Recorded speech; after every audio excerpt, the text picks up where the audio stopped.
এটা হচ্ছে হলো দোলনার মতন একটা জিনিস, এটার উপরে আমি উঠবো, দেখি কতটুকু পর্যন্ত উঠতে পারি।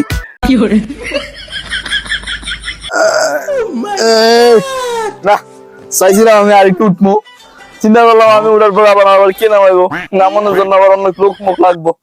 আমার ভুল হয়েছে, ক্ষমা করে দেন। আমার জীবনটা মানে বাইরে গেছে। আমি এখন কোথায় আছি?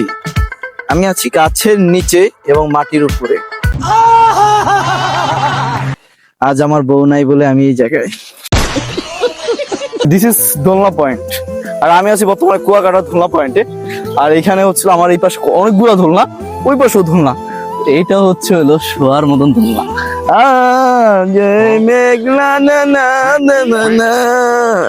পাশে যদি তোমার প্রিয় মানুষ থাকে, এখানে শুয়ে থাকে, তখন দুপুস করে ভাঙ্গা ফিরে দিব। আমরা যদি ওই পাশটায় যদি যাই, তখন হচ্ছে হলো ছবি ভিডিও অনেক কিছু সুন্দর আসে। এটা তো সবাই চিনে যারা কুয়াকাটা ঘুরতে আসছে, আর যারা ঘুরে দেখো নাই বা রিসেন্টলি আসো না তারা আসতে পারে, কারণ এখানে অনেকগুলো দোলনার ব্যবস্থা করে হয়েছে, খুবই সুন্দর, দেখতে ভালো লাগবে। Bye bye.